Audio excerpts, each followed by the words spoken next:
본 방송에서 제공하는 투자 정보는 투자 판단에 대한 조언입니다. 방송에서 제공하는 주식의 가치, 가격 상승 및 하락에 대해서는 방송사에서 보장하지 않습니다. 실시간 정보 브리핑입니다. 공격적 긴축의 연준도 타격, 지난해 역대 최대 적자. 인플레이션을 잡기 위해 공격적 긴축을 펼쳐온 미국 연준이 그 여파로 지난해 역대 최대의 적자를 기록한 것으로 나타났습니다. 민간 은행과 달리 발권력이 있는 연준은 적자 여부에 민감하지 않을 수 있지만 적자가 누적되면 연준은 미국 연방정부의 이익금을 이전할 수 없게 됩니다. 중앙은행이 재정에 보탬이 되는 통로가 막히게 되는 셈입니다. 피스커 상장 폐지 통보에도 니콜라 오히려 10% 폭등. 미국의 전기차 스타트업 피스커가 주가가 장기간 1달러 미만에 머물렀다는 이유로 뉴욕 증권거래소로부터 상장 폐지 통보를 받았음에도 또 다른 스타트업으로 상장 폐지 위기를 맞고 있는 니콜라는 10% 가까이 폭등했습니다. 미국 2월 내구재 수주 전월 대비 1.4% 상승, 큰 폭 개선. 미국 상무부는 현지 시간 26일 올해 2월 내구재 수주 실적이 계절 조정 기준으로 전월보다 1.4% 증가한 2,779억 달러로 집계됐다고 발표했습니다. 이는 월스트리트 저널이 집계한 시장 예상치인 1% 증가보다 더 좋은 수치입니다.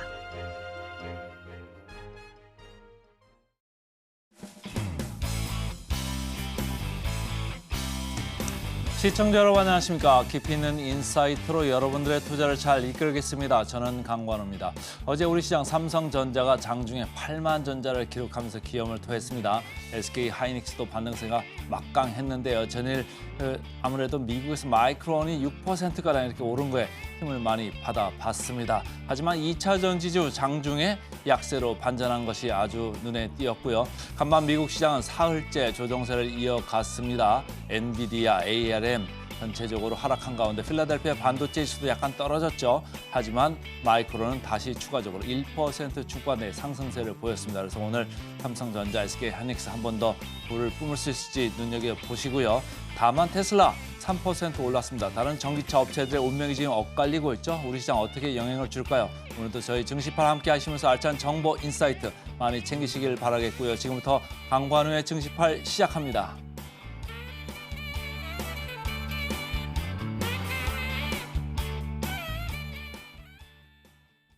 계속해서 외신 브리핑 시작합니다. 먼저 3대 지수 마감 상황부터 함께 살펴보도록 하겠습니다. 다우와 나스닥, S&P 500 지수 모두 다 3대 지수 하락하면서 마무리 지었습니다. 다우는 0.08%, 나스닥은 0.42%, S&P 500은 0.28% 정도 하락을 했습니다. 일단 차트상으로 보시다시피 장 막판 들어서 다시 한번 하락 전환하는 모습이었는데요. 오전장은 좀 되돌리나 싶었긴 했습니다. 특히 엔비디아나 ARM의 주가 하락이 좀 나오게 되면서 다시 한번 하락으로 불을 좀 켜게 됐고요. 특히 구글이나 마이크로소프트 이렇게 올해 수요가 좀 둔화될 것이다라는 이야기가 나오게 되면서 이에 영향을 받게 됐고 마이너스권으로 결국에 돌아섰습니다. 이 투자 심리는 회복하지 못한 채 3거래 연속 하락하면서 마무리 짓는 모습이었습니다. 이어서 유가 상황도 함께 확인해 보도록 하겠습니다. 첫 번째 WTI 같은 경우에는 81달러 선에서 하락 마감했습니다. 이 공급단에 대한 우려가 여전합니다. 다만 이 고점 부담에 대한 차익 실현 매물이 좀 나오게 되면서 오늘장에서는 하락 반전했다라는 부분 함께 보시면 좋겠습니다. 이어서 헤드라인 기사들 하나씩 살펴보도록 하겠습니다. 첫 번째 로이터 통신 기사 보실 건데요. Swift planning launch of new central bank digital currency platform. 은행 간의 국제 금융 거래를 중개하게 되는 국제은행 간 통신협회, 이른바 스위프트라고 부르는데요. 이 스위프트가 1, 2년 안에 CBDC 플랫폼을 출범시킬 계획이다라고 밝혔다는 내용입니다. 여기서 스위프트 같은 경우에는 각국의 주요 금융업체들이 송금이나 무역 대금 결제 시에 사용하게 되는 전산망이고요. 미국 등은 우크라이나 전쟁 직후에 대러시아 제재 중에 하나로 러시아의 주요 은행들을 이 스위프트 결제망에서 배제를 시킨 바가 있습니다. 이런 가운데 스위프트는 새 플랫폼을 통해서 각국이 지금 개발하고 있는 CBDC를 기존에 사용하고 있는 금융 시스템에 그대로 연결을 좀 시키려고자 하는 이 움직임을 보이고 있고요. 스위프트의 CBDC 플랫폼이 출시가 될 경우에는 현재 200여 개의 국가가 사용하고 있는 이 기존의 네트워크를 그대로 이용할 수 있다라는 점이 장점으로 거론이 되고 있습니다. 스위프트 측은 최근 6개월간 걸쳐서 CBDC 플랫폼에 대한 테스트를 진행한 것으로 알려져 있고요. 서로 다른 기술로 만들어진 CBDC들이 일단 한 플랫폼 안에서 함께 사용될 수 있는지를 좀 집중적으로 살펴본 것으로 알려져 있습니다. 일단 스위프트 측이 발표한 테스트 결과로는 성공적이었다라고 전해져 있고요. 다만 주요국들의 CBDC 발행이 계속해서 지금처럼 조금씩 지연이 될 경우에는 스위프트의 이 플랫폼 출범 시기도 함께 좀 미뤄질 수 있다라는 점은 체크를 하셔야겠습니다. 이어서 두 번째 기사 함께 보도록 하겠습니다. 두 번째는 악시오스 기사 함께 보실 건데요. Detroit back to investment grade trading rate. 디트로이트시의 신용 등급이 10여 년 만에 투자 적격 등급으로 다시 한번 좀 회복이 됐다라는 내용인데요. 디트로이트의 경우에는 미국의 완성차 업계 생산 단지가 몰려 있는 곳입니다. 그래서 자동차의 메카다라고 불리기도 하는데요. 그리고 블룸버그에 따르면 글로벌 신용평가사 무디스가 디트로이트시의 신용 등급을 투자 부적격 등급인 BA1에서 2단계 좀 올려서 BAA2로 책정을 좀 했습니다. 무디스 같은 경우에는 디트로이트시는 지속적인 개발 등으로 인해서 경제 성장세가 가팔라졌다라고 평가를 했고요. 이번 신용 등급 상향의 배경 속에서는 미국 연방정부의 전방위적인 지원도 한몫을 한 것으로 나타났습니다. 바이든 행정부는 IRA 등을 통해서 첨단 공정을 이렇게 다 자국으로 불러들이는 모습을 보였습니다. 그래서 네덜란드 자동차 업체인 스텔란티스 같은 경우에는 2021년에 디트로이트의 지프 제조 공장을 건설을 한 바 있고요. GM 같은 경우에는 22억 달러를 들여서 전기차 전용 공장을 디트로이트시에 짓기도 했습니다. 덕분에 이 지역의 세수가 좀 크게 증가하게 되면서 신용 등급도 함께 상향 조정됐다라는 부분입니다. 완성차 업계에서는 또 호재로 작용할 수 있지 않을까 싶은데요. 이 부분도 함께 보시면 좋겠습니다. 이어서 세 번째 기사 함께 보도록 하겠습니다. 이번에는 CNBC 기사 보실 건데요. Cocoa price hit $10,000 per metric ton for the first time ever. 어제 저녁 7시쯤에 코코아 가격이 사상 처음으로 $10,000 선을 터치를 했습니다. 사실 어제 오후까지만 하더라도 나흘 연속 상승세를 이어가고 있었습니다. 그러면서 톤당 $9,000를 돌파했다라는 기사가 나왔는데요. 이후 더 상승세가 가팔라졌습니다. 코코아 가격 같은 경우에는 이미 산업용 금속인 구리 가격을 넘어섰고요. 코코아 가격은 이달만 해도 60% 정도 상승을 했습니다. 올해 들어서만 이미 2배 이상 올랐고요. 가장 큰 이유는 이 공급단의 문제다라고 볼 수 있겠습니다. 전 세계 코코아의 75%를 생산하고 있는 지역이 서아프리카 지역인데요. 이 지역이 지금 악천후와 병해로 인해서 수확량이 감소했다고 합니다.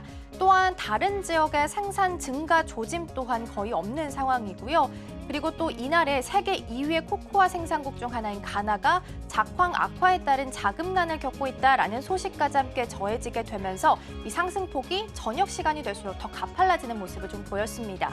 이 코코아 가격 상승은 당연히 초콜릿 가격 상승으로까지 이어질 전망인데요. 실제로 이제 부활절이 다가오고 있는데 이 부활절에 선물로 주게 되는 달걀 모양의 초콜릿 가격이 이미 많이 상승하고 있다고 합니다. 공급단의 문제가 해결될 때까지는 이 상승세가 계속해서 유지될 수 있을 것으로 전망이 되고 있습니다. 그리고 이어서 밤사이에 있었던 기사 좀 함께 보실 텐데요. 이 기사 같은 경우에는 사고 소식입니다. 미국의 동부 메릴랜드주 볼티모어 항구의 대규모 교량이 대형 컨테이너 선박과의 충돌로 대부분 좀 붕괴하는 모습을 보였습니다. 영상을 통해서 함께 좀 잠시 보실 텐데요. 앞서서 볼티모어 항을 출발했던 이 싱가포르 국적의 컨테이너선 달리가 브릿지와 함께 좀 충돌을 하게 됐습니다. 그러면서 20여 초 만에 다리의 대부분이 모두 다 붕괴하는 모습을 좀 보이게 됐습니다. 이 사고를 일으킨 컨테이너선 달리 같은 경우에는 싱가포르 국적이고요. 선박을 이용하기로 계약했던 용선사가 글로벌 해운사인 머스크입니다. 이 때문에 주가가 좀 하락하는 모습을 보이기도 했고요. 중요한 건 이곳이 미국 최대 자동차 수출입 관문이다라는 있다라는 점입니다. 그래서 미국과 대서양을 연결하게 되는 가장 중요한 주요 관문이기도 한데요. 볼티모어 항은 작년 한 해에만 5,200만 톤의 국제 화물을 처리를 했는데 미국 항구 중에서는 9번째로 많다라고 볼 수 있겠습니다. 그리고 작년에 자동차 소형 트럭 취급은 84만 7천여 대, 13년 연속해서 최다라고 볼 수 있겠고요. 또 볼티모어 항 이용 업체 같은 경우에는 닛산이나 도요타, 볼보 등이 있겠습니다. 그리고 그중에서도 포드와 GM 등이 가장 대표적인 업체이기 때문에 이들의 주가는 좀 보셔야 될 것 같습니다. 또 미국 교통부 장관 같은 경우에는 항구를 다시 열기 전까지 얼마의 시간이 더 걸릴지 모르겠다라고 표현을 했습니다. 그래서 일각에서는 이 피해가 미미할 수 있다라는 이야기도 나오고 있긴 합니다만 대다수 같은 경우에는 자동차 부품이나 혹은 완성차 업체에게 있어서는 좀 장기간적으로 문제가 될 수 있다라는 부분도 함께 나오고 있으니까요. 챙겨보시면 좋겠습니다. 이어서 전반적인 섹터별 움직임 함께 확인해 보도록 하겠습니다. 어제 3대 지수가 하락 마감했기 때문에 대다수의 종목들이 조금 더 빠지는 모습이었고요. 특히 크게 빠진 종목 중에 하나 엔비디아 보실 수 있겠습니다. 메타도 1.4% 정도 하락 마감했습니다. 다만 테슬라 같은 경우에는 반등에 성공을 했습니다. 여전히 180달러 선을 하회하고 있긴 하지만 2.9% 정도의 상승률을 기록을 했습니다. 그리고 어제장에서 큰 폭의 상승률을 보였던 마이크론 같은 경우에도 1%대 강세를 보였습니다. 먼저 TJD 함께 살펴보도록 하겠습니다. 트럼프 관련주로 또 유명한 종목이죠. 나스닥 증권에서 어제 처음 거래를 시작을 했습니다. 이른바 트럼프 미디어 그룹인데요. 장중에 40% 넘게 급등을 하기도 했는데요. 다만 상승분은 좀 장 막판에 많이 반납하게 되면서 결과적으로는 16% 정도의 상승률을 기록을 했습니다. 투자자들이 좀 밈 주식으로 좀 판단을 하고 있는 것 아니냐라는 우려가 나오고 있으니까요. 이 부분은 좀 주의해서 보시면 좋겠습니다. 그리고 앞서서 테슬라에 대한 언급이 좀 있었는데요. 일단 2.9% 정도 상승하면서 반등하는 모습이었고요. 완전 자율주행, 그러니까 FSD 소프트웨어 판매 확대를 좀 위해서 미국 고객들에게 FSD를 한 달간 무료로 사용할 수 있는 기회를 제공했는데요. 이 소식에 오늘 주가에 좀 반영하면서 상승하는 모습 보이기도 했습니다. 이어서 애플도 함께 확인해 보도록 하겠습니다. 어제장에서는 0.67% 정도 하락을 했습니다. 지난 2월에 중국 내에서 아이폰 출하량이 1년 전 같은 기간과 비교했을 때 33% 정도 감소한 것으로 나타났습니다. 1월 출하량이 약 550만 대로 39% 정도 줄어들었었는데요. 이게 2달 연속 감소했다라고 볼 수 있겠습니다. 더불어서 애플은 연례 세계 개발자 컨퍼런스 이른바 WWDC를 오는 6월 10일에 개최하겠다라고 발표를 했는데요. AI와 관련해서 또 어떤 이야기가 나오게 될지 세상에 또 관심이 모아지고 있다라는 부분 함께 보시면 좋겠습니다. 이어서 TSMC와 관련된 기사 보겠습니다. 어제장에서는 0.99% 정도 하락을 했습니다. 일본에서 반도체 공장이 잇따라 건설이 좀 되고 있는데요. 이런 가운데 특히 이 공장이 지어지기로 했던 구마모토현을 중심으로 해서 대규모 반도체 공장의 주변 지역 땅값이 30% 이상 오르는 등 전국의 공시지가가 상승했다고 합니다. 일본 국토교통성에 발표한 자료에 따르면 전체 용지의 전국 평균 땅값이 작년보다 2.3% 정도 올랐다고 하고요. 공시지가는 올해까지 3년 연속 상승률을 기록을 하고 있습니다. 그리고 더불어서 이 증가율이 2%를 넘은 것은 거품 경제 시절인 이후 33년 만에 처음이라고 합니다. 지역별로는 도쿄, 오사카, 나고야 이렇게 3대 도시권 전체 용지가 평균 3.5% 정도 상승하면서 지방권을 크게 웃돌았고요. 특히 코로나19 사태가 끝나고 또 재택근무가 축소되게 되면서 도쿄의 23개의 지역의 상업지는 평균 7% 정도 뛰었습니다.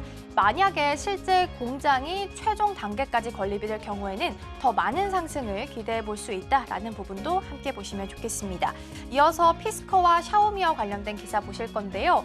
어제도 피스코와 관련된 소식을 좀 살펴봤습니다. 어제도 큰 폭으로 하락하게 되면서 결국에는 피스코가 뉴욕 증권거래소에서 상장 폐지되게 됐습니다.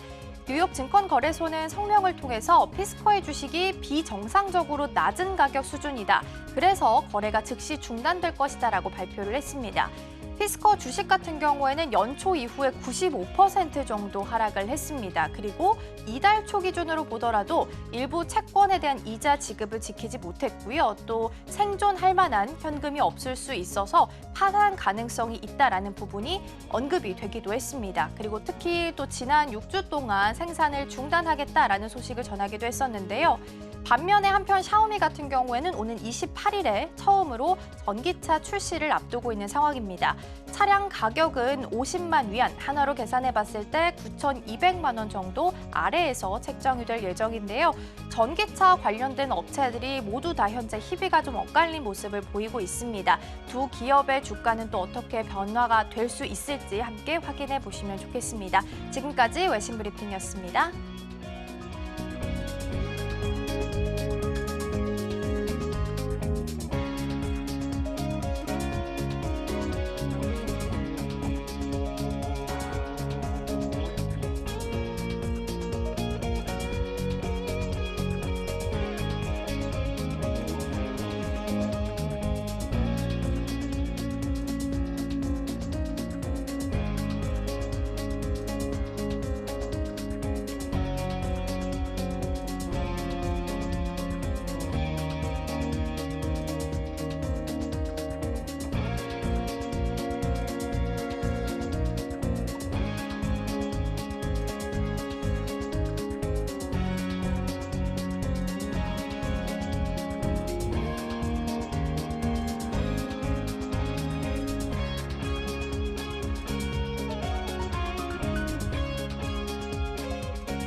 전문가들은 장 시작 전 어떤 이슈를 가장 눈여겨볼까요? 오늘의 일면에서 함께 살펴보도록 하겠습니다. 먼저 오늘의 주제는 AI 열풍의 데이터 센터 폭증, K산업의 큰 기회라는 부분 함께 살펴보도록 하겠습니다. 헤드라인 풀어주실 분이죠. 헤르메스 스타 김시은 팀장 자리해 주셨습니다. 팀장님 어서 오세요. 네, 안녕하세요.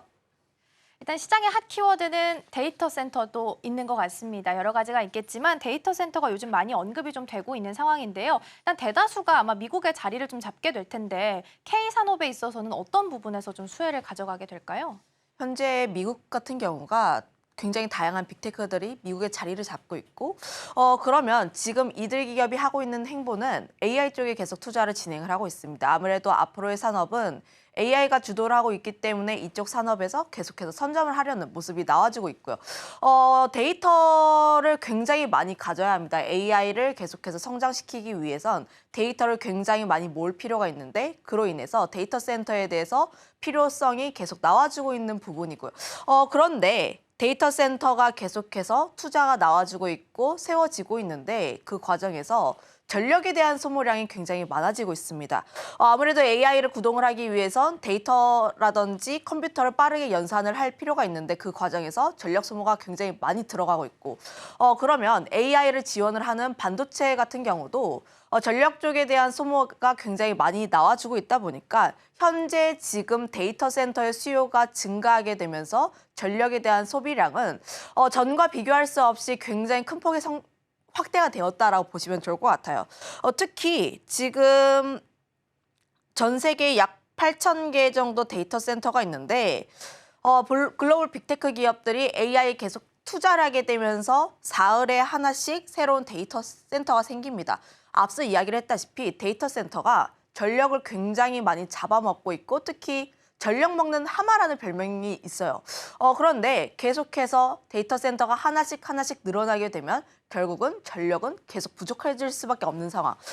그 과정에서 앞으로 데이터 센터가 늘어나게 되면서 전력에 대한 소비 부분 이런 쪽에 대해서 우리나라가 수혜를 받을 가능성이 굉장히 크다라고 보여지고 있는 게 앞으로 AI가 성장을 하는 데 있어서 전력에 대한 소모량은 현재와 비교할 수 없이 더 커질 수밖에 없다는 점. 현재 우리가 지금 접할 수 있는 생성형 AI가 아무래도 챗GPT일 것 같아요. 작년 같은 경우도 AI가 성장을 하는데 챗GPT가 촉발했고 올해 같은 경우는 좀 크게 화두가 되는 게 소라, 영상이라든지 이미지 이런 쪽인데 영상이라든지 이미지 쪽에 대해서 AI를 돌리기 위해선 텍스트보다 더 많은 데이터를 잡아먹고 그로 인해서 전력에 대한 소모량은 더욱더 커질 수밖에 없습니다. 그런데 우리가 지금 AI 쪽에 대해서 기대를 하고 있는 게 앞으로는 텍스트가 아니라 더 먼 미래, 그러니까 영상이라든지 내가 지금 우리 둘이 이야기를 하는 영상을 만들어줘. AI에게 부탁을 하기 위해서 AI가 계속해서 발전해 나가고 있는 건데 그러면 영상이라든지 이미지 쪽으로 더 나아가기 위해선 현재보다 훨씬 더 많은 그러니까 약 60배 정도 전력이 더 많이 필요하다고 해요. 그런 부분에서 봤을 때 미국은 현재 이 전력에 대한 부족을 계속해서 직면해 나가고 있고 관련했을 때 인프라 투자를 계속 진행을 하고 있다. 그런데 지금 미국이 자체적으로 해결할 수 있는 상황이 아니다 보니까 관련했을 때 우리나라 국내 전력 인프라라든지 관련 산업에게는 더욱더 큰 수혜가 될 수 있다 이렇게 보시면 좋을 것 같습니다. 특히 큰 틀에서의 흐름을 갖습니다. AI 산업이 계속해서 성장을 해 나가고 있고 특히 작년부터 AI 섹터가 계속 산업을 이끌어 왔어요. 오늘 같은 경우 미국 증시에서 엔비디아도 좀 하락을 했고 슈퍼 마이크로 컴퓨터, 마이크로 테크놀로지 좀 하락 마감을 하긴 했습니다만 그럼에도 불구하고 큰 틀에서 보게 되었을 때 여전히 사람들의 관심은 AI 섹터다라고 보시면 좋을 것 같고 특히 관련했을 때 삼성전자라든지 SK하이닉스 같은 경우는 연중 최고치를 달성을 했습니다. 그만큼 시장은 AI 섹터, 특히 우리 증시 같은 경우는 HBM에 더욱더 큰 주목을 하고 있는데 최근의 증시 흐름들을 보면은 하나의 주도 섹터가 꾸준하게 끌고 가는 것이 아니라 그 안에서의 순환매가 굉장히 빠르게 돌고 있어요. 쉽게 얘기를 해서 두더지 게임이라고 생각을 해보시면 좋을 것 같습니다. 저번 주에도 반도체 굉장히 강했다가 하루 쉬어가고 다시 한번 슈팅이 나오는 식으로 나와주고 있는데 지금 반도체 움직였다가 약간 쉬어가고 그 쉬어가는 흐름 속에서 그 외에 다른 섹터들 전력기기라든지 변압기라든지 혹은 원자력 그리고 그거에 이어서 5G까지 AI가 촉발을 됨으로 인해서 HBM을 중심을 꽉 잡고 있는 그 와중에 다른 섹터까지 다시 한번 AI에 대한 순환매 수급을 싹 훑는 겁니다. 그러면 결국 AI라는 큰 틀에 있어서 성장 가도가 나와주고 있는데 그러면 우리는 그 순환매 속에서의 기회를 조금 더 찾아볼 필요가 있지 않을까 이렇게 보고 있습니다. 네, 또 두더지 게임으로 비유를 해주시니까 이해하기가 조금 더 쉬운 것 같습니다. 하나의 주도주를 두고서 계속해서 좀 빠르게 순환매가 좀 돌고 있는 상황인데요. 사흘에 하나씩 이렇게 데이터 센터가 건립되다 보면 이 속도면 당연히 또 전력 사용이 늘어날 수밖에 없는 상황인데요. 그렇기 때문에 AI와 관련된 수혜주들 찾기에 투자자들께서는 관심을 좀 가지고 계신 것 같습니다. 그렇다면 투자 키워드도 잡아봐야 할 텐데요. 어느 부분에 좀 초점을 맞추면 좋을까요? 앞서 이야기를 한 것처럼 좀 핵심은 미국일 것 같아요. 아무래도 글로벌 빅테크 기업들이 미국 쪽에 좀 거점을 많이 두고 있고 특히 미국에서 데이터 센터를 건설하려는 흐름이 계속 나와주고 있습니다. 그러면 관련했을 때 앞서 이야기를 한 것처럼 AI에 대한 수요가 계속 증가를 하게 되면서 데이터 센터에 대한 수요가 계속 나와주고 있고 그로 인해서 변압기가 먼저 움직이긴 했어요. 변압기 같은 경우는 작년부터 좀 움직임 흐름들이 나와줬는데 관련했을 때 PPI라든지 통신선 PPI 같은 경우도 최고치 수준에서 계속 움직이고 있습니다. PPI가 그만큼 올라간다는 것은 그만큼 수요가 굉장히 크게 올라와 있다라고 보시면 좋을 것 같은데 전선도 그렇고 통신선도 그렇고 갑자기 급속도로 올라왔죠. 21년부터 급속도로 올라온 부분들이 있는데 우리나라 전선 혹은 변압기 관련 기업들의 수출 데이터, 수주 데이터를 보면 21년을 기점으로 급격하게 올라갔어요. 그리고 매출에 대한 비중을 봤을 때 미국이 굉장히 높습니다. 현재 변압기도 그렇고 전선도 그렇고 수주 잔고량도 올라오고 있고 실적에 대한 부분도 크게 미국과 연관이 되어 있다 보니까 현재 이 시점에서 미국의 데이터 센터라든지 인프라 투자에 조금 더 주목을 해볼 필요가 있지 않을까라고 보여지고 있고요. 물론 앞서 이야기를 한 것처럼 데이터 센터에 대한 인프라 투자 내용 굉장히 좋습니다. 그로 인해서 추가적인 건설에 대한 흐름들이 계속 나올 수밖에 없는 것에 더해서 지금 미국 같은 경우에는 인프라가 굉장히 노후화가 되어 있어요. 특히 1960년대에서 70년대에 전력 인프라가 세워졌기 때문에 노후화가 굉장히 많이 진행이 되었습니다. 결국 노후화가 많이 진행이 되었다는 것은 화재라든지 다양한 사건, 사고들이 생길 수가 있고 결국은 이런 문제들을 해결하기 위해선 필수적으로 바꿔야 한다라고 보시면 좋을 것 같아요. 특히 이 문제에 대해서 바이든 대통령도 그렇고 트럼프 전 대통령도 이를 인지를 하고 있다 보니까 인프라 투자에 대해서는 계속해서 긍정적으로 이야기를 하고 있는 상황이다 보니까 관련했을 때 긍정적인 흐름들 혹은 정책적인 지원이 추가적으로 더 나올 가능성이 더 높다라고 보여지고 있습니다. 거기다가 더해서 신재생 에너지, 물론 이 부분에 대해서는 뭐 트럼프 혹은 바이든 진영 양측 간에 뭐 대립하고 있는 의견들이 조금씩 많긴 하나 관련했을 때 중장기적인 흐름들을 보게 되었을 때는 결국 신재생 에너지로 나아갈 수밖에 없는 흐름들이거든요.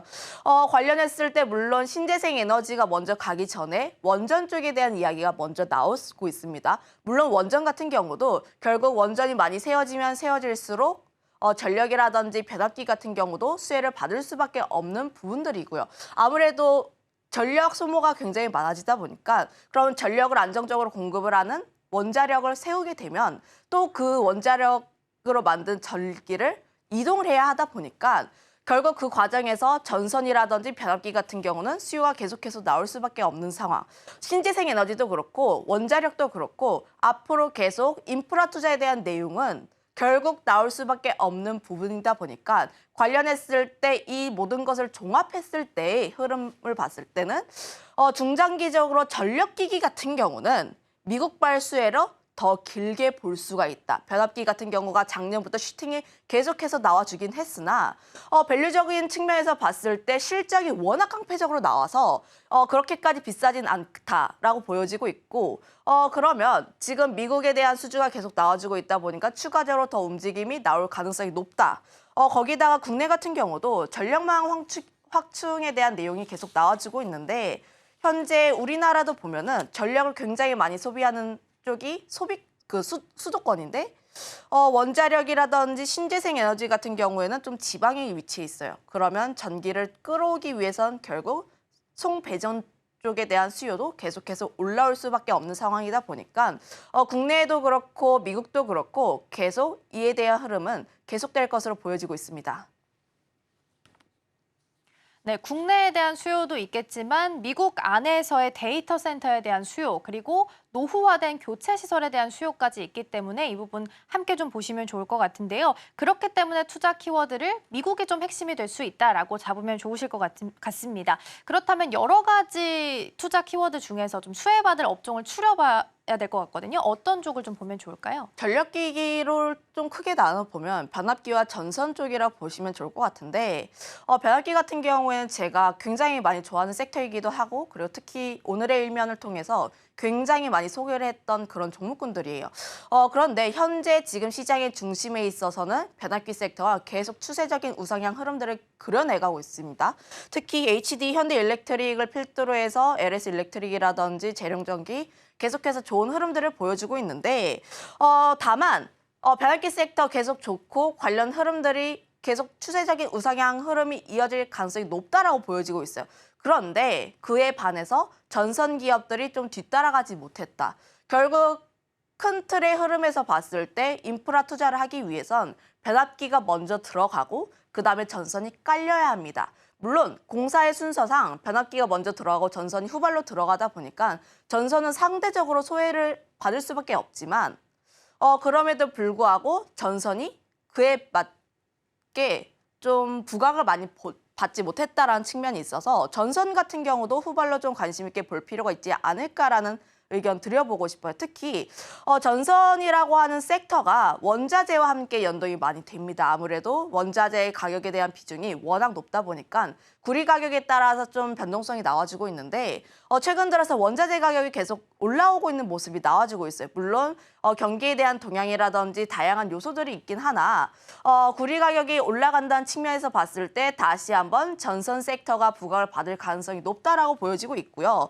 그로 인해서 다시 한번 매출 상승에 대한 기대감도 나와주고 있습니다. 거기다가 수주에 대한 사이클도 크게 올라오고 있어요. 그전까지는 21년도 전선 섹터가 부각받았을 때는 구리 가격의 상승 요소로만 움직였다면 현재는 구리 가격 그리고 수주에 대한 사이클 그리고 매출 성장에 대한 기대감까지 함께 움직이고 있다라고 보시면 좋을 것 같습니다. 특히 전선 수주를 굉장히 많이 받다 보니까 관련했을 때 시설 투자를 하면서 매출 성장을 늘려야 하는데 그러면 얼마나 더 많이 늘릴 수 있을지가 관건이거든요.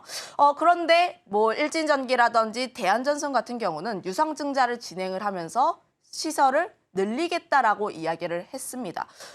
그런데 사람들이 유상증자라고 하면 좀 부정적으로 인식을 하는데 그거에 반해서 오히려 매출단으로 성장할 수가 있으니까 조금 더 긍정적으로 해석하는 영향이 있다 보니까 지금 현재 이 시점에서 LS라든지 대한전선 혹은 일진전기 같은 이런 전선 기업들에 대해서도 후발적으로 계속 관심을 가져볼 필요가 있지 않을까라고 의견 정리하겠습니다. 네, 우선은 수혜 섹터로 변압기와 전선 보시면 좋을 것 같고요. 순서상 봤을 때는 일단 변압기가 들어가고 그 이후에 전선이 좀 깔리게 된다라는 부분 함께 챙겨가시면 좋겠습니다. 관련주로서 LS, 일진전기 그리고 대한전선 언급해 주셨으니까요. 관련주의 흐름 함께 보시면 좋겠습니다. 오늘 도움 말씀은 여기까지 듣도록 하겠습니다. 팀장님 고맙습니다.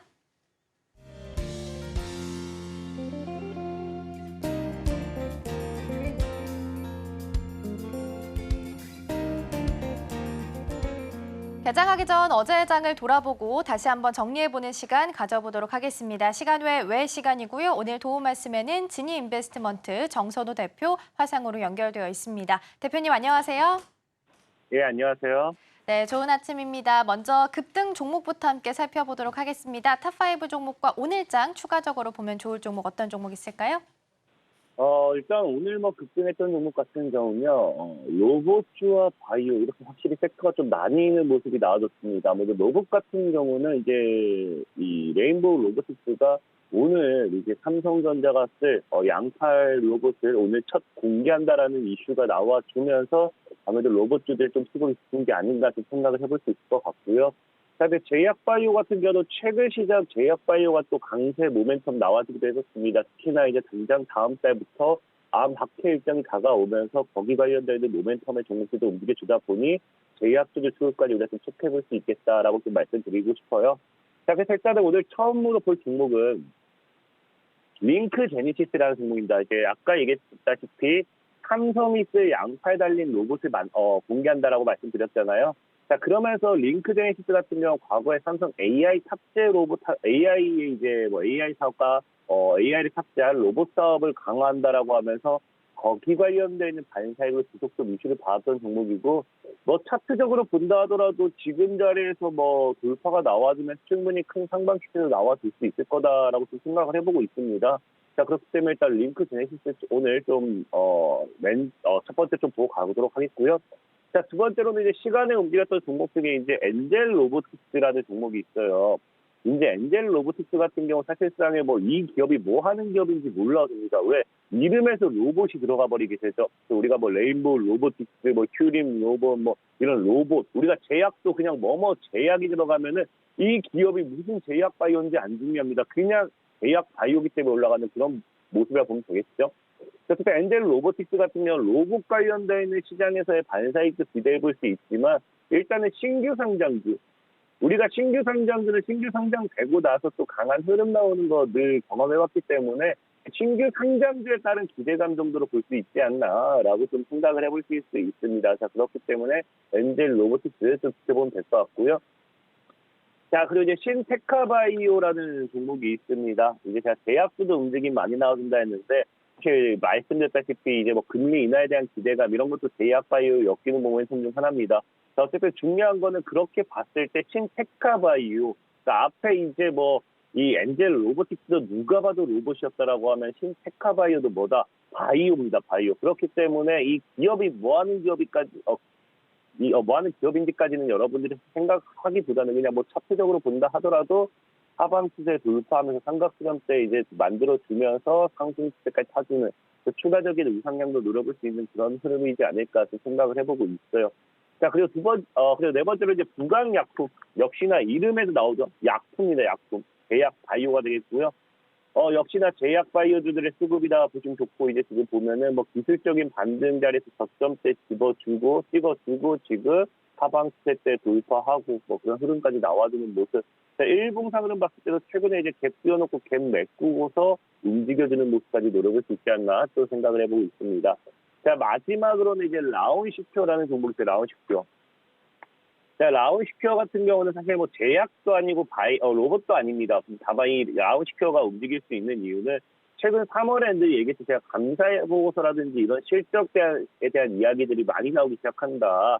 그래서 올해 영업이익이 흑자 전환에 대한, 이제 라온시큐어가 이제 실적이 사실 좋지는 않아요. 근데 올해는 흑자 전환할 것이라든 이 흑자 전환될 것이라는 전망, 그러니까 실적 모멘텀이 지금 시장에 나와준다 보시면 되겠죠. 그래서 기업이 이제 실적이 받쳐주지 못하니까 주가가 하락을 했다가 이렇게 바닥을 다졌다고 하면은 실적이 받쳐주면은 상승으로 올라갈 수 있는 그런 모멘텀이 될 수밖에 없겠다라고 좀 보시면 좋을 것 같아요. 또 오늘 좀 눈여겨보면 좋은 건 저는 개인적으로 링크 제네시스라고 생각을 해요. 오늘 이제 아까 얘기했다시피 레인보우 로보틱스가 삼성이 쓸 양팔 로봇을 공개한다고 하면은 거기 관련된 로봇들 움직여줬을 때 이 삼성과 함께 움직였던 반사회계 종목을 링크 제네시스였던 만큼 추가적인 링크 제네시스가 10,000원을 돌파하고 강한 상방으로 이어지는지 우리가 한번 지켜볼 필요는 있겠다 좀 말씀을 드리겠습니다. 네, 급등 종목들은 로봇 그리고 바이오 섹터에서 좀 큰 움직임이 나왔던 부분 확인할 수 있었고요. 오늘 장에서 링크 제네시스 추가로 함께 좀 보자라고 말씀해 주셨습니다. 레인보우 로보틱스가 양팔 로봇을 공개하게 된다면 이에 따라서 수혜를 좀 받아갈 수 있다라는 부분 언급을 해주셨습니다. 반대로 급락했던 종목들도 함께 살펴보도록 하겠습니다. 더불어서 오늘 장에서 유의해서 볼 종목 있다면 어떤 종목 있을까요? 일단 뭐 급락했던 종목들은 지금 또 차트적인 부분에서 이 저항 리스크가 큰 종목들이 많이 하락을 했어요. 그래서 이게 뭐 어떤 이슈가 있다. 물론 이슈가 있는 종목도 있지만 이 저항대 구간이라는 건 차트적으로 이제 내일 갭이 떠줘야 되는데 이 빠질 것 같은 그런 종목들 역시도 많이 하락을 했다라는 거고. 자, 맨 처음에 이제 머큐리라는 종목 보면 보여드릴게요. 자, 머큐리 같은 경우도 보면은 지금 단일 봤을 때 이제 약 5,500원 정도죠. 바로 직전대 저항대, 그러니까 지켜줘야 될 자리, 저항 자리, 지켜주는 자리, 저항 자리 역시 저항 자리 터치해주면서 하방으로 좀 무너지는 모습이 나와주고 있다라고 좀 이해하시면 좋을 것 같고요. 자, 엑스게이트라는 종목 역시도 저항 자리죠. 자, 보시면 아시겠지만 과거부터 너무 강한 저항 자리에 지금 진입했다라는 겁니다. 저항 맞고, 저항 맞고, 저항 맞고, 저항에서 이 꼬리가 지금 살짝 나와주다 보니까 역시나 매도 포지션, 자금에서 흐름이 나와주는 게 아닌가 또 생각을 해보고 있고요. 자, 현대인스라는 종목도 있어요. 자, 현대인스 같은 데도 보면은 지금 이제 갭을 메꾸는 구간대에서의 저항 자리가 나옵니다. 지금 이 구간이 제일 강한 저항이에요. 보시면 아시겠지만 이 구간이 굉장히 강한 저항이고 일단은 살짝 불발해놓긴 했어요. 하지만 2만 원대로 뚫어낼지 죽일지는 오늘 흐름을 봐야 될 것 같고 그러다 보니까 역시 저항대에서의 리스크다라고 좀 보면 좋을 것 같아요. 자, 그리고 이 저항 리스크와 별개로는 이제 이제 뭐 개별적인 모멘텀 이슈가 나와주는 종목인데 CCS라는 종목도 이제 하락을 좀 했습니다. 하락을 한 이유는 이제 단일 계좌, 그러니까 단일 계좌 거래량 상위로서 이제 투자 주의가 나와 버려요. 그러니까 개인 투자자 입장에서는 이렇게 주가가 올라가는 데 있어서 지금 보면은 거의 400원짜리가 6,750원까지 거의 15배는 올렸어요. 15배. 15배를 올려놓은 자리에서 이제 거래량 특정 단일 계좌에서 거래량이 상위로서 나오면서 투자 주의가 뜬다라는 거는 이제 이거 매도하고 무너지는 게 아닌가라는 또 리스크도 우리가 생각해볼 수 있다라고 보시면 좋을 것 같아요. CCS라는 종목 그렇게 해서 좀 하락 나온 거 확인해 보실 수 있고요. 자, 마지막으로 이제 KIB 플러그 에너지, KIB 플러그 에너지라는 종목인데 이 종목 같은 경우는 이제 이 뭐 잡단 더러운 공시들이 나오죠. 경영권 분쟁을 위한 소송을 진행하고 있다. 자, 결과적으로 이 소송이라는 게 엮이게 되면은 개인 투자자들 입장에서 봤을 때도 좋은 건 아닙니다. 뭐 소송이라는 게 진짜 뭐 말이 좋아 소송이지 이게 얼마나 더러운 거였어. 서로 싸우고 있다라는 건데. 자, 그러다 보니까 그런 부분에서 좀 이 하락 리스크가 나온다는 거고. 자, 그럼 이 오늘 5가지 종목 중에서 우리가 좀 리스크 있게 제일 조심해봐야 되는 건 저는 CCS라고 생각을 해요. 사실 뭐 경영권 분쟁도 사실 말 많을 거고 뭐 이제 차트적인 저항 리스크는 맞지만 CCS 같은 경우는 이러나 저러나 15배가 오른 자리에서 잘못 무너지면 원래 자리로 회귀했을 때 마이너스 90%도 갈 수 있는 자리이기 때문에 가격 대응서는 매수적으로 추천드리지 않는다. 조심하시라 말씀을 좀 드리겠습니다. 네, 반대로 급락 같은 경우에는 저항 리스크가 큰 종목들이 좀 이름을 올리게 됐는데요. 오늘 장에서는 CCS 유의 깊게 보시면 좋겠습니다. 투자 주의가 나온 만큼 많이 하락할 수 있다는 부분 항상 유념하시면 좋을 것 같습니다. 오늘 도움 말씀은 여기까지 듣도록 하겠습니다. 대표님 고맙습니다.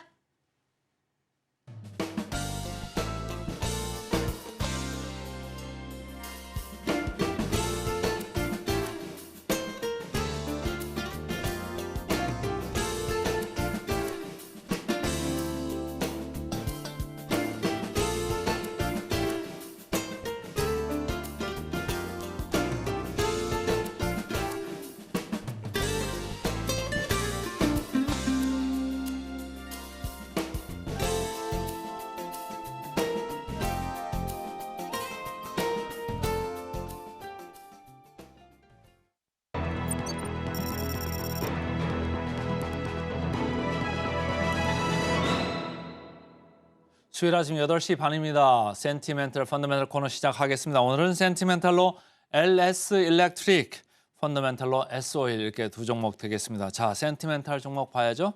제가 차트를 그려왔는데 재밌게도 여기 녹색선 한번 보시면 GE입니다. 미국의 제너럴 일렉트릭이라는 아주 큰 회사죠. 세계적인 회사인데 그 회사의 지난 1년간의 주가 모습입니다. 주가 성적이 꾸준히 올랐어요. 1년 전 대비해가지고 거의 뭐 한 270% 그러니까 한 1.7배 정도 올랐네요. 미국에서 지금 리쇼어링 때문에 상당히 여러 가지 얘기가 많이 나오고 있죠. 앞서서도 우리 김신 팀장이 얘기를 하고 갔습니다마는 미국에서 이런 AI 그리고 플러스 데이터 센터 수요 이런 것도 상당히 많고 디지털이제이션 그러니까 디지털화하는 거죠. 그리고 뭐 스마트 팩토리를 한다든지 미국의 공장을 짓는 그 수요가 상당히 많아지고 있습니다. 많아지다 보니까 뭐 송전 관련돼서 변압기 그쪽 하는데 주가들이 상당히 좋았잖아요. 그래서 HD 현대 일렉트릭 주가를 보시면 상당히 뭐 고공권으로 지금 뽑고 있고요. 효성 중공업도 상당히 주가가 연초 대비해서도 많이 올라왔다.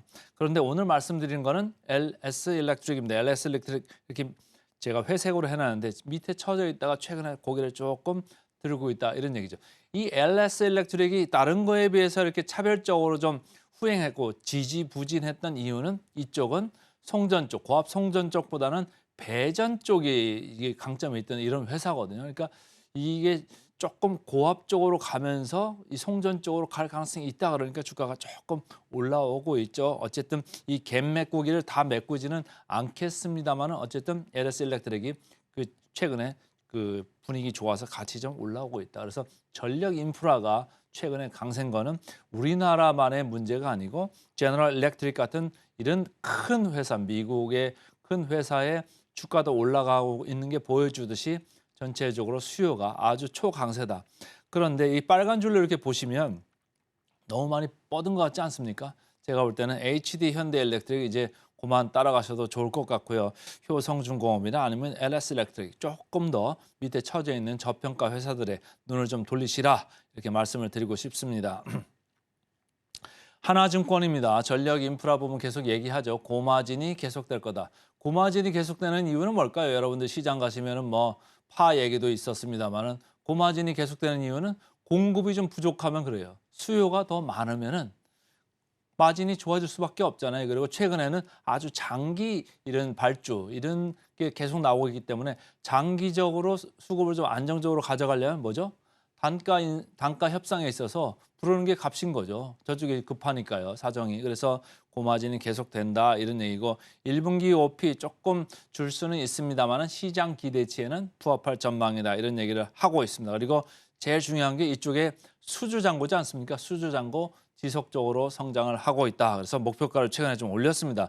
11만 5천 원으로 하나증권은 목표가를 상향했습니다.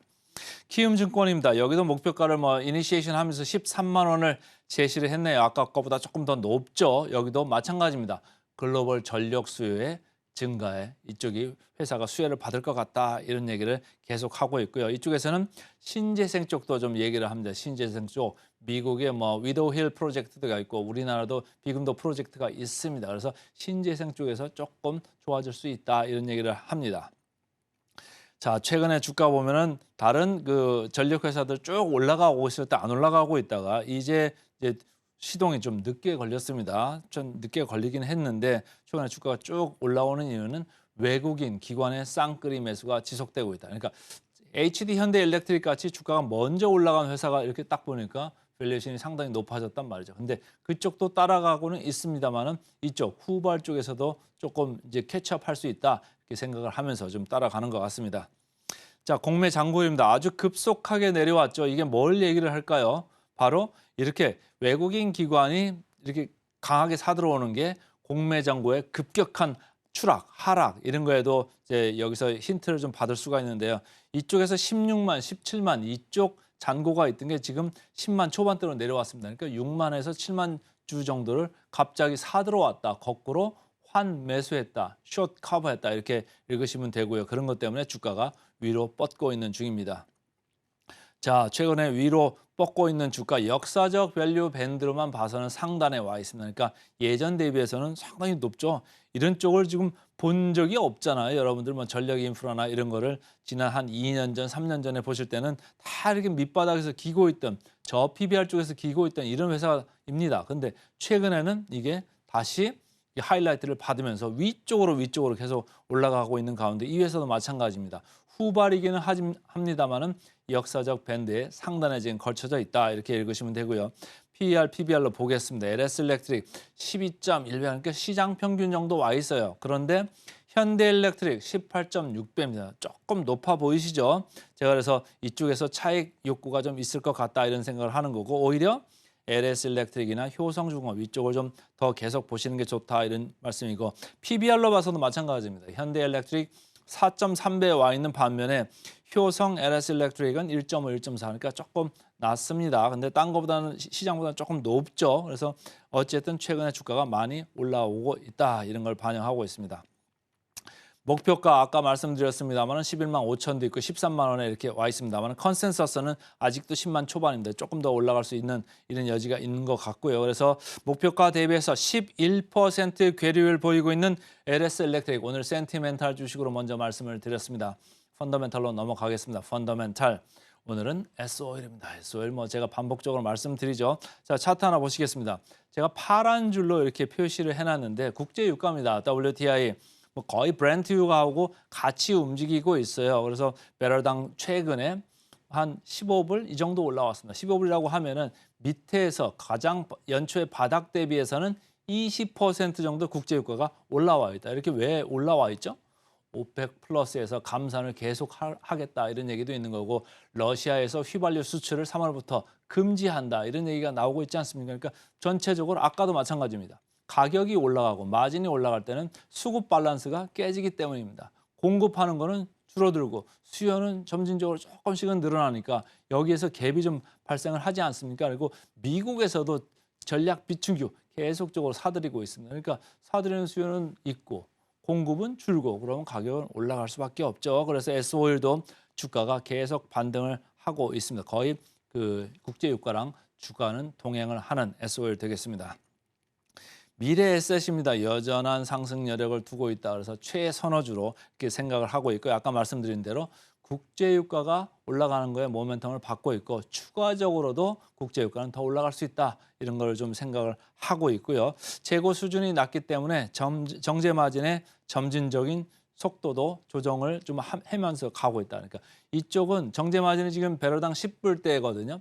10불대만 계속 유지하면 꾸준히 올라가는 거예요. 영업이익률이 뭐 아주 급변하지는 않습니다. 작년보다 한 1%포인트 정도 올라가는 정도입니다만은 어쨌든 정제 마진이 꾸준하면은 이익이 계속 나오고 배당도 상당히 많이 하는 회사예요. 이 회사가 배당을 금년에도 뭐 한 3% 중반대는 지금 주가 기준으로 하거든요. 그러니까 배당 여력도 상당히 있다. 그렇게 보시면 좋고요.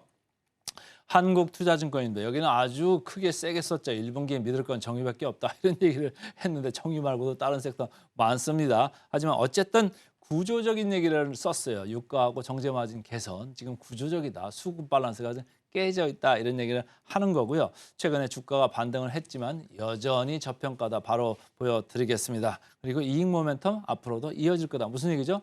유가가 계속적으로 강세 기조로 갈 거다. 이런 얘기입니다. 자, 최근에 주가가 쭉 이렇게 올라왔어요. 뭐 별 관심이 없는 것 같아도 외국인 기관 계속해서 쌍끌이로 지금 사 들어가고 있습니다. 자, 그렇지만 역사적 밸류 밴드로 봤을 때 여전히 하단권에 이렇게 쑤셔 박혀 있죠. 아무래도 그 캐펙스 하는 그 부담이 금년, 내년까지 계속 이어질 수 있다. 이런 이유 때문인데 앞으로는 더 좋아지는 사이클로 갈 수 있습니다. 자, PER, PBR로 봤을 때 상당히 낮죠. 6.6배 PER. PBR로 봤을 때 0.9배. 0.9배가 싼 겁니다. 왜냐하면 이 회사는 ROE가 13에서 14% 정도 나오기 때문입니다.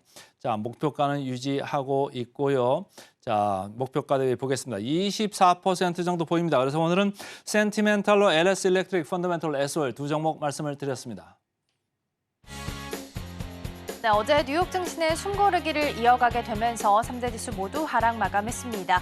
오늘의 일면에서는 AI 열풍에 데이터 센터가 폭증하고 있다라는 부분 짚어봤고요. 센티멘탈 종목으로는 LS 일렉트릭, 펀더멘탈 종목으로는 SOL 함께 살펴봤습니다. 네, 저희가 방송 중에 제공해드린 정보는요, 투자 판단을 위한 조언일 뿐 해당 종목의 가치와 수익률은 보장하지 않습니다. 저희는 잠시 후 증시 구로 돌아오도록 하겠습니다. 시청해주신 여러분 고맙습니다.